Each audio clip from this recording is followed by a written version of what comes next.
Hello everybody. So some folks have been asking me about the keynote that I gave to the Greater Utica Chamber of Commerce last week, and there wasn't a recording of it, but I figured I'd do a quick run through of it here if in case it has some value for some folks. So it's about 15 minutes. I'm just going to kind of blaze through it, but hopefully, thinking about kind of the future of business in Utica and what we're doing and where we're going. Hopefully this brings some value to small entrepreneurs, larger entrepreneurs.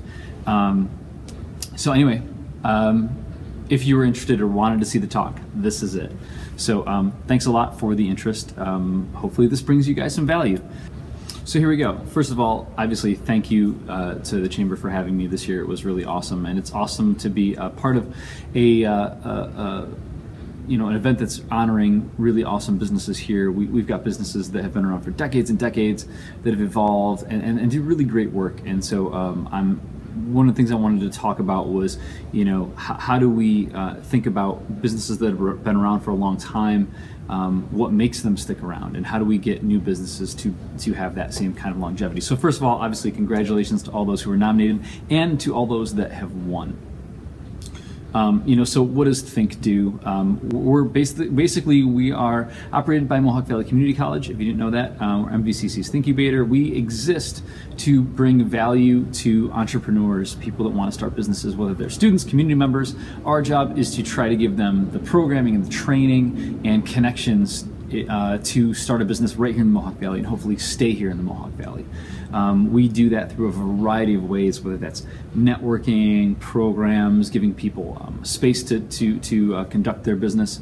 It's a great place to be, and we're trying to build a community of creative entrepreneurs here that want to continue to call the Mohawk Valley home and build interesting businesses. So, with our connections at MV and the folks really across the region, we're trying to build an upstate New York ecosystem right here in the Mohawk Valley. We try to give entrepreneurs and wantrepreneurs, wantrepreneurs I refer to as people that are just trying to dip their toe into starting a business. We try to give them permission.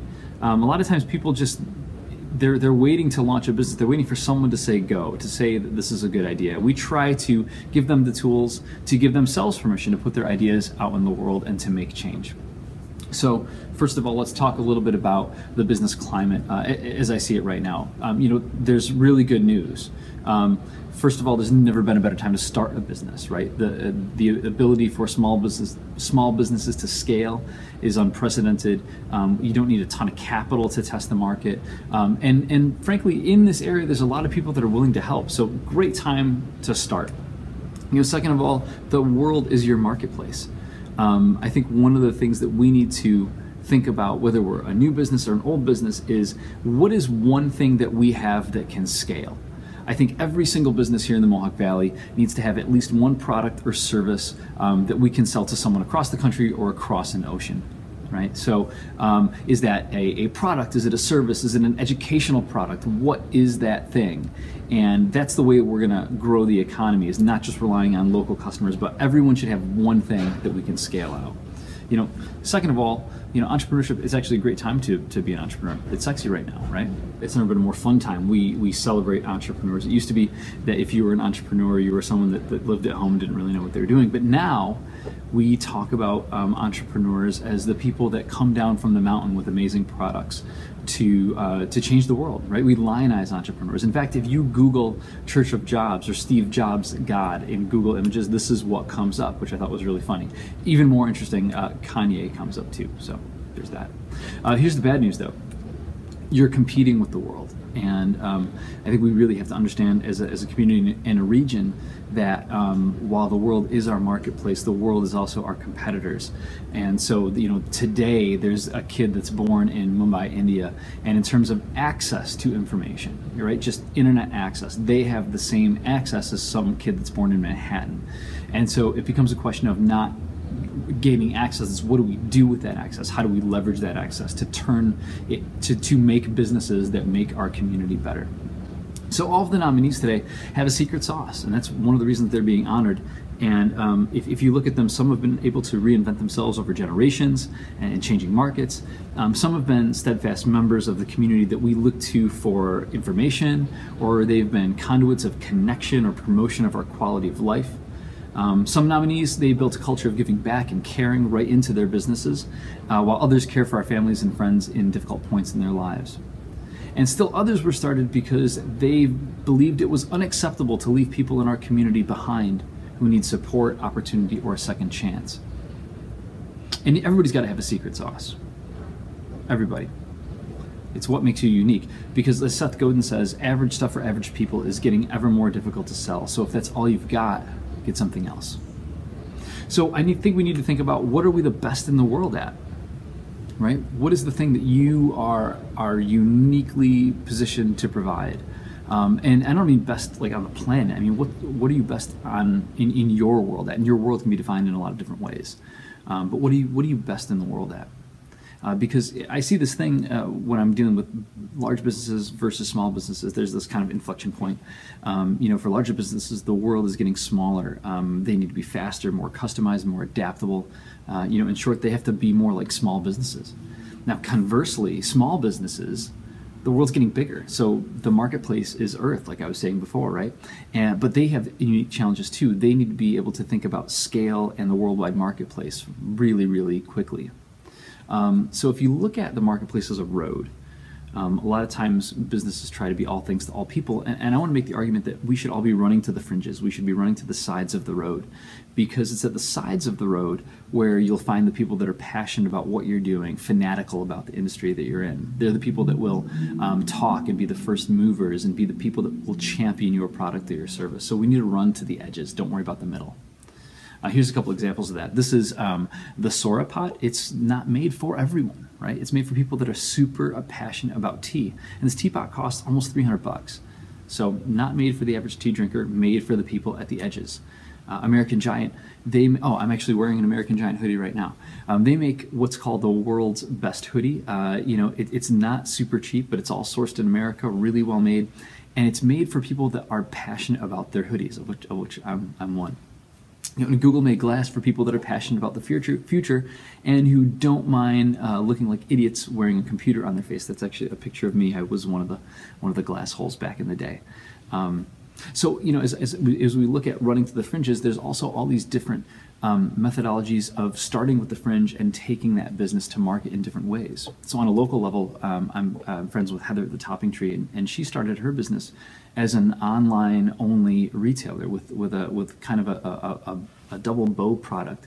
But she was able to test the market online and figure out that the people that were really passionate about handmade artisan accessories, that wasn't necessarily the product they were interested in.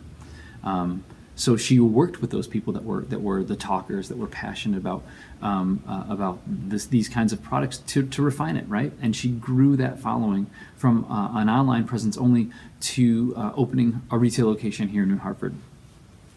Matt Van Slyke started Utica Bike Rescue, which is a nonprofit that teaches people how to do bicycle maintenance, provides bikes to people that need them. But he also just started and now operates Homegrown Bicycle Tours, which is a touring company for people that are passionate about multi-day bicycle tours, right? It's not for everyone. It's people that want to be on the bike multiple days and having really unique experiences. And so in the few short months since they've launched, they're running the 2 largest multi-day bicycle tours in New York State, right? For passionate people. And Mangi Macrina's Pizza, I love this stuff, but they started as a food truck, right? And they make really unique pizzas. It's not just pepperoni and cheese, very, very unique stuff, not for everybody. But they tested the market with a food truck, and then they went back to their passionate fans with a Kickstarter and said, "Hey, will you help us open a retail location?" And I'm happy to say I was one of the backers too.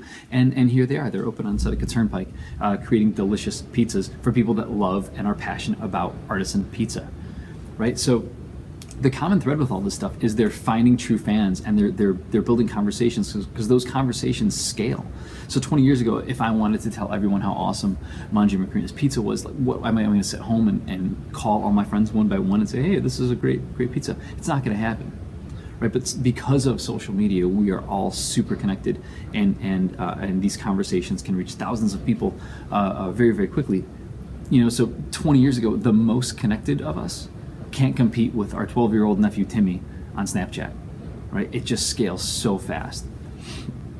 So I actually took a quick selfie break to take a picture to just kind of show people how many people a tweet or a single post can reach. And I was told it wasn't a selfie, which was accurate, but I was a little bit nervous at the time. So talking with Megan at the Chamber, thinking about what are some of the characteristics of businesses that have been here 20, 30 years? Why are they still around? What's the secret to longevity? And I have a couple of theories that I want to run by you. Number one, will people miss you if you're gone? Right? Do you have a passionate fan base? And I don't mean people that like your page on Facebook, but one of the brands that comes to mind that has a passionate fan base is Utica Club. They're one of the only brands where people are willing. They love it so much they're willing to tattoo it on their bodies. Right? No one's walking around with a Labatt Blue tattoo. Nobody. Right? People would definitely miss Utica Club if it wasn't there. And so one of the other secrets, I think, to longevity is being able to evolve with your customer, communicating with them in the ways that they want to be talked to, and actually valuing your customer, right? Like, is your call actually important to the business, right? So really keeping a customer-centric focus and evolving with your customers is super key to sticking around. Can you also keep looking at those conversations that your customers are having, positive and negative, because the negative conversations scale as well.